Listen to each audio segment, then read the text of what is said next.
and it costs a hell lot of money to get your car carbon clean. Seriously, I hate it. I hate it. Hello guys, welcome back to the channel. Another day, another vlog, but this is the same day. Last video में हमने बोला था कि हम 2 videos और shoot करेंगे same day पर और वो बाद में डालेंगे. सो उसी का कंटिन्यूएशन है. लास्ट वीडियो आप लोगों ने नहीं देखा तो जल्दी से देख लो, ऊपर आ रहा होगा, और चैनल को सब्सक्राइब कर लो अगर नहीं किया हुआ. इस वीडियो को लाइक कर दो. टीम डकयार्ड जल्दी से show your love. And this video is about 5 things I hate about my R8. देखो भाई, there is no such thing as a perfect car. कितनी भी महंगी गाड़ी ले लो, कुछ भी गाड़ी ले लो, you will always find some things that you will hate about the car. एक और disclaimer है, I love the car. It is an amazing car. It is fabulous. और I am absolutely in love with it. But there is always something that you don't like about your car. No car is perfect. So this video is all about 5 things I hate about my R8. So guys, let's come to the first thing that I don't like about my R8. That is reliability. Guys, even though this is the V8, it is more reliable than the V10.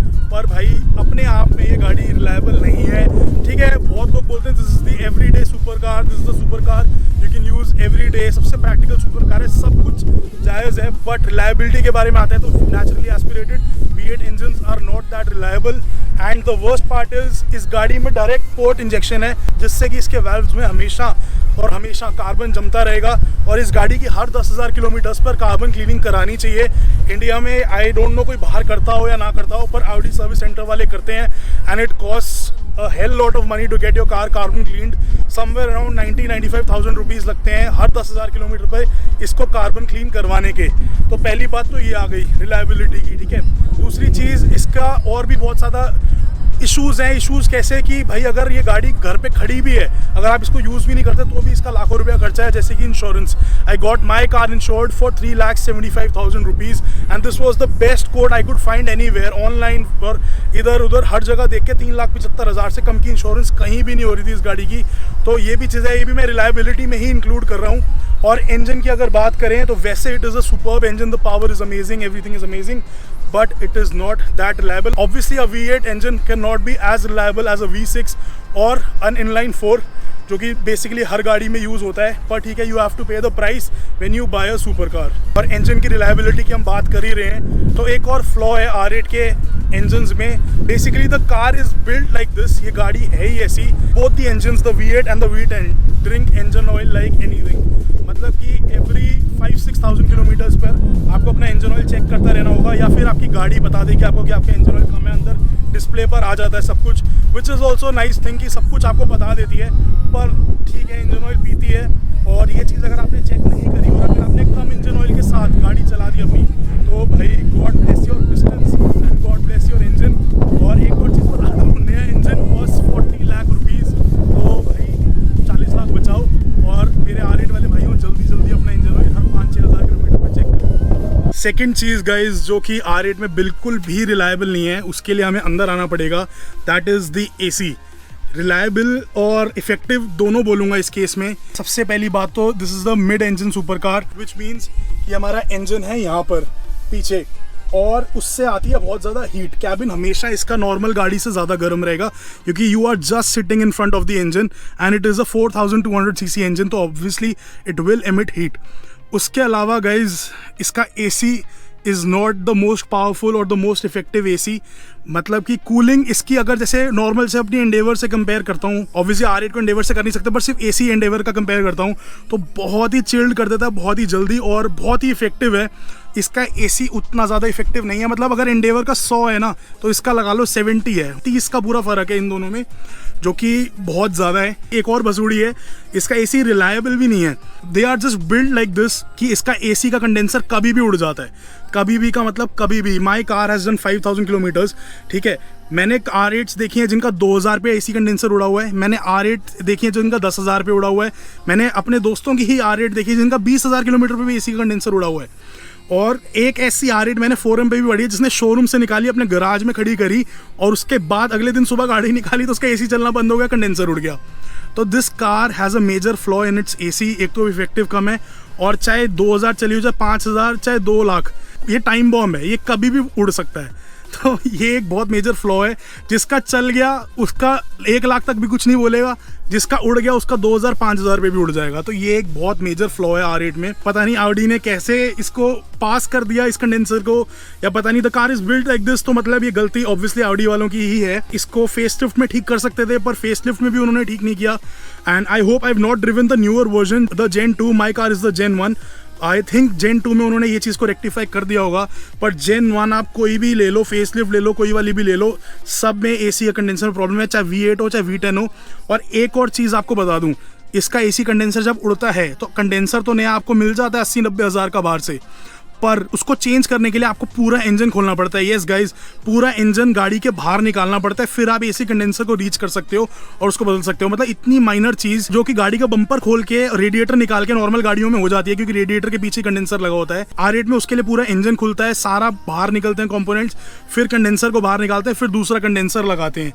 तो this is also a very major flaw and the car is built like this, so every R8 is like this only. और जो third चीज़ है which I hate about my R8, it is also inside the car, और obviously मेरा हाथ इस वक्त उसी पे ही है।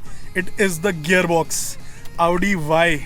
I know जब आपने R8 बनाई तब सिंगल क्लच का ही ज़माना था और ड्यूअल क्लच उसके बाद में आया था, पर 2008 की स्कोडा लोरा में DSG आता था, तो आप इसमें बाद में 2010, 11, 12 कभी तो DSG दे देते। तो this is a major flaw. इसमें R-Tronic गियरबॉक्स है। R-Tronic is a very capable gearbox, I know, but only if you know how to drive the R-Tronic, या फिर आपको बहुत टाइम हो गया हो R-Tronic चलाते हुए, तभी आप R-Tronic यूज कर सकते हो। नहीं तो ये इतना ज्यादा जर्की है, जब ये गियर बदलता है ना एकदम से गाड़ी में एक वाइब्रेशन आती है धड़ करके, क्योंकि इसकी शाफ्ट जब एंगेज होती है बहुत ज्यादा आवाज करती है। तो this is also very major flaw. और फर्स्ट टाइम R8 बायर्स के लिए मैं बता दूं, जब मैंने भी लाइफ की पहली R8 चलाई थी, अपने एक फ्रेंड की चलाई थी, तो मुझे जैसी गियर बदला ना गाड़ी ने, आवाज आई धड़ करके, तो मैंने उसको पूछा भाई गाड़ी में कोई दिक्कत है? वो हंसने लग गया। उसने कहा नहीं भाई ये R-Tronic है। R-Tronic में ये मेजर फ्लॉ है, जब भी गियर डलता है गाड़ी का तो ये एक तो ढट करके आवाज आती है और एक झटका देती है। और एक और चीज गाइज, R-Tronic इसका थोड़ा सा स्लगिश है, because it's a single clutch. Single clutch में एक ही क्लच है, तो ऑब्वियसली गियर 1, 2, 3, 4, 5, 6 सब पे वही क्लच एंगेज होगा। ड्यूअल क्लच में क्या होता है कि 1, 3, 5 ऐसे गियर्स पे फर्स्ट क्लच चलता है, 2, 4, 6 ऐसे पे सेकंड क्लच चलता है। आपका सेकंड क्लच पहले ही एंगेज रहता है, इसलिए शिफ्ट फास्ट होती है गाड़ी और बिल्कुल लैगी नहीं होता, बिल्कुल क्लंकी नहीं होता। This gear box is laggy and clunky as compare to DSG। मैं इसको DSG से कंपेयर कर रहा हूँ, नॉर्मल ऑटोमेटिक से नहीं, पर ये भाई लैगी है और थोड़ा सा क्लंकी है। और फर्स्ट टाइम R8 बायर्स को डरा देगा कि गाड़ी मेरी खराब तो नहीं हो गई, ऐसा कुछ भी नहीं है। This is built this way, this car is built this way, and first of all this thing is a manual transmission masked as an automatic. तो basically this is a manual car, but इसको mask किया गया है automatic की तरह, AMT automatic manual transmission use करके। AMT आजकल बहुत सारी कॉमन गाड़ियों में भी आ रहा है, बहुत सारी नॉर्मल गाड़ियों में भी आ रहा है, तो इसका भी सेम ही सीन है। तो डरना मत, क्लंकी है। पर this thing also I hate about the R8। पर जो अब R8s आ रही हैं उनमें S-Tronic गियर बॉक्स आ गया है। Audi has done away with the R-Tronic, और S-Tronic तो भाई सीरियसली इससे इतना फास्ट है ना, ऐसे टक टक करके गियर बदलता है बिल्कुल। जो मेरी TT है उसमें S-Tronic है जो कि ड्यूअल क्लच है, and the shifts are lightning fast. तो R-Tronic और S-Tronic में ये फर्क है, S-Tronic इज ड्यूअल क्लच और शिफ्ट बहुत फास्ट होती है, बहुत स्मूथ होती हैं। R-Tronic में शिफ्ट्स थोड़ी सी स्लो हैं और थोड़ी सी क्लंकी हैं और थोड़ी आवाज़ ज़्यादा करता है। तो this is the third thing I hate about my R8, but it is a very effective gear box. और गाड़ी 420 bhp बनाती है और गाड़ी 0 to 100 4.4 सेकेंड्स में जाती है, बट ये गाड़ी 4 सेकंड्स के अंडर जाती अगर इसमें S-Tronic होता तो, या फिर मैनुअल होता तो आप मैनुअल ज़्यादा तेज शिफ्ट कर सकते थे। एक और चीज़ मैं बताना चाहूँगा गाइज कि अगर आप इसको मैनुअल में चलाओ ना, या तो पैडल शिफ्टर्स यूज़ करके या फिर प्लस माइनस ये यूज़ करके, तो बिल्कुल भी क्लंकी नहीं होता गियर बॉक्स। जब आप मर्जी से गियर्स डालते हो तो गाड़ी बिल्कुल लैग नहीं करता, गियर बॉक्स एकदम इंस्टेंट चलता है। तो मुझे नहीं पता जब ऑटो मोड में चलाते हैं क्यों लैग करता है, पर मैनुअल मोड में बिल्कुल लाइटनिंग फास्ट करता है ये गियर्स चेंज। तो ये एक छोटा सा फ्लो है, तो आई वुड रिकमेंड कि इसको मैनुअल में ही चलाओ, और मज़ा भी उसी में ही है। मैं भी मैनुअल में चलाता हूँ। ट्रैफिक जब बहुत ज़्यादा हो जाता है, जब गाड़ी ज़्यादा झटके लेने लगती है, तो फिर मैं इसको पूरा ही मैनुअल कर लेता हूँ, फर्स्ट पे ही रखता हूँ, और जब थोड़ा स्पीड बढ़ती है तो सेकंड डाल के फिर ऑटो कर देता हूँ। So guys I would suggest कि लो स्पीड पर जब भी आप गाड़ी चला रहे हो तो मैनुअल कर लो, तो जर्की और लैगी नहीं रहेगी। आप लोग ये मत सोचना कि बिल्कुल ही मतलब ज़्यादा ही बेइज्जती कर ले रहा हूँ अपनी गाड़ी की। अमेजिंग गाड़ी है, वेरी वेल पुट टुगेदर, ठीक है, जो भी चीज़ दी हुई है it works, but it could have been better अगर S-Tronic होता, ड्यूअल क्लच होता तो। तो चलो अब चलते हैं फोर्थ चीज़ पर। सो गाइस अब फोर्थ चीज़ के बारे में आते हैं विच I hate about my R8। वो एक्सटीरियर में है चीज़, और it is a design thing या डिज़ाइन फ्लॉ भी नहीं मतलब कह सकते, पता नहीं Audi ने क्यों करा ये, और आई थिंक आई नो क्यों करा, आप लोग बताना मैं सही हूँ या गलत हूँ। Which is this, so the fourth thing I don't like about my R8 is this. Why is this over here? शीशा पूरा देना चाहिए था, क्योंकि जब आप दरवाज़ा खोलते हो गाड़ी का, जस्ट लुक एट दिस, तो यहाँ पर दरवाजे के साइड में थोड़ा सा एम्प्टी स्पेस है, ये इतना ऐसे खाली रह जाता है। So I don't like this, and once you see this it can not be unseen. आप देख सकते हो यहाँ पर इट लुक्स अगली, ठीक है। और यहाँ पर ये क्वार्टर पैनल, मतलब इसकी ज़रूरत नहीं थी, बट अब मैं बता दूँ कि Audi ने करा क्यों है ये चीज़। वो है इसलिए, जब आप इस साइड आओ दरवाजे के तो आपको दिखेगा Audi अगर यहाँ तक शीशा दे देता तो शीशा नीचे जाने पर जाता कहाँ तक, क्योंकि दरवाज़ा ऊपर से ऐसे आगे है और ऐसे टेपर डिज़ाइन में नीचे जाता है। तो ये शीशा अगर यहाँ तक होता पूरा बाहर तक तो ये नीचे उतर ही नहीं पाता, ये सिर्फ इतना ही ऊपर नीचे हो पाता, क्योंकि शीशा नीचे आते हुए यहाँ अटक जाता। तो ये एक बेसिकली डिज़ाइन फ्लॉ है, और उस मजबूरी में Audi ने ये करा है, तो बेचारों की गलती नहीं है। बट ये एक बार आप देख लो ना, इसको नोटिस कर लो, मेरी अनसी नहीं कर सकते। तो this is very irritating basically, and पता नहीं मुझे इससे फ़र्क पड़ रहा है क्योंकि मैंने एक बार ज़्यादा सोच लिया इसके बारे में, पर आई डोंट थिंक आप लोगों को इतना फ़र्क पड़ेगा इस चीज़ से। और एक बार बंद कर दो तो it looks sexy as fuck seriously, but एक बार इसको खोलो तो मुझे बहुत ही फनी लगता है ये चीज़ कि शीशा थोड़ा सा वहीं रह गया, बाकी का खुल गया। बट दिस इज जस्ट मी, हो सकता है आप लोगों को इससे ना फ़र्क पड़े। मुझे OCD थोड़ा सा ज़्यादा है, तो मुझे हर चीज़ परफेक्ट चाहिए होती है, बिल्कुल अलाइनमेंट में, तो इस चक्कर में मुझे बहुत ज़्यादा इफेक्ट करता है ये।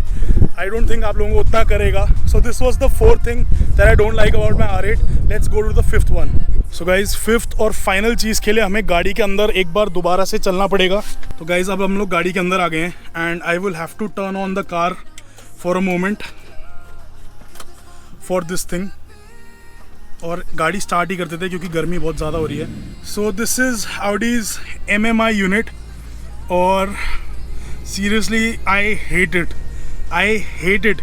भाई आपने एक्स्ट्रा पैसे ले लिए, ठीक है, Bang & Olufsen का सिस्टम दे दिया। गाइज मेरी गाड़ी में ऑप्शनल एक्स्ट्रा जो आता है Bang & Olufsen का सिस्टम लगा है। The speaker sound quality is seriously amazing, मतलब इतने अमेजिंग स्पीकर्स हैं, क्या बेस आती है, क्या क्लियर ट्रेबल आती है, मतलब अमेजिंग है। बट ये स्क्रीन देखो आप, मतलब क्यों भाई Audi क्यों? आई नो, ठीक है, तब की सब गाड़ियों में यही आती थी। आई थिंक 2006 से ही Audi ये दे रही है, 2015 तक भी यही दिया है। ऐसा कुछ नहीं है कि ये स्लो है या कुछ है, देखो मैं बटन्स वगैरह दबा रहा हूँ तो टाइमली सब कुछ चेंज हो रहा है। But this could have been modernised, but हम इसको चेंज करेंगे गाइज। हम यहाँ पर पायोनियर का एंड्रॉयड ऑटो लगाएंगे जो कि नया है। It is super expensive but it is amazing, और जो हमारे Bang & Olufsen का सिस्टम है, इसकी ऑडियो क्वालिटी है वो इससे भी ज़्यादा इंप्रूव हो जाएगी। ये Audi कॉन्सर्ट अपने नाम से ये वाला ID यूनिट देता है, ये Audi के MMI जो आउटपुट देता है हमारे Bang & Olufsen में, पायोनियर का लगाने के बाद और ज़्यादा आउटपुट बढ़ जाएगी। और उसमें 9 इंचेस की इतनी बड़ी स्क्रीन है यहाँ पर, और फ्लोटिंग डिस्प्ले, ये डिस्प्ले थोड़ी और मेरी तरफ पास आ जाएगी, and it is a big display. और उसमें फिर हमारे पास सारे मॉडर्न फीचर्स आ जाएंगे, Apple car play, Android auto, वो सब आ जाएगा। तो इस वाली हमारी दिक्कत का हमारे पास फिक्स है, हम इसको चेंज कर लेंगे। और the only modern thing about this is कि ऐसे खुल जाता है और अंदर आप इसमें CDs और SD कार्ड्स वगैरह डाल सकते हो। So that's about it. Audi you could have done better, क्योंकि R8 आपकी स्पेशल कार थी, आपकी येलो कार थी, इसमें आप कुछ डिफरेंट, कुछ म्यूजिक सिस्टम दे सकते थे, कुछ अलग दे सकते थे, अलग इंटरफेस दे सकते थे, स्क्रीन यहीं देनी थी। तो पर डोंट वरी गाइज, हम इसमें पायोनियर का जब यूनिट लगा देंगे तो ऑब्वियसली सारे मॉडर्न फीचर्स आ जाएंगे हमारे पास, एंड्रॉयड ऑटो, कार प्ले वगैरह सब कुछ आ जाएगा। सब कहाँ घूम रहा है भाई, देख रहे हो मेहनत कितनी चल रही है, इतनी गर्मी है पीछे देखो, इतनी गर्मी है कि क्या बताऊं। आप लोगों के लिए वीडियो शूट करें बस, काम धंधा वगैरह भी छोड़ के, तो जल्दी से इस वीडियो को लाइक कर दो भाई लोग। और हाँ, जो पायोनियर में शिफ्ट करूंगा बहुत ही प्रोफेशनल तरीके से इंस्टॉल करवाऊंगा। I think I will have to go with Automark on this one. मेरे हिसाब से ऑटोमार्क ही ऐसा एक स्टोर है जो इसको कर पाएगा, एंड हमारे पास फिर सारे मॉडर्न फीचर्स आ जाएंगे और हमारे पास नेविगेशन वगैरह भी एकदम स्मूथ इंटरफेस हो जाएगा। So super excited for that और स्टे ट्यून्ड फॉर दैट। जल्दी से आएगा वो इंस्टॉलेशन वीडियो भी। अभी पायोनियर का थोड़ा सा शॉर्टेज चल रहा है हमारी कंट्री में, बट अब जल्दी से इस वीडियो को यहीं पर एंड करते हैं। मैं नहीं चाहता ये हेट और लव वाले वीडियोस बहुत ज़्यादा लंबे हों। सो स्टे ट्यून्ड, आगे 5 things I love about my R8 वाला वीडियो भी आएगा। और जल्दी से भाई की मेहनत पसंद आ रही है, भाई का कंटेंट पसंद आ रहा है, तो इस वीडियो को एक थम्स अप देना है। जल्दी से अपने सारे दोस्तों के साथ शेयर करना है जो सुपर बाइक और सुपर कार एंथुसियास्ट हैं। और इस चैनल को सब्सक्राइब नहीं किया तो कर लो, और करा हुआ है तो बेल आइकॉन भी दबा दो। See you in the next one. टीम टक यार।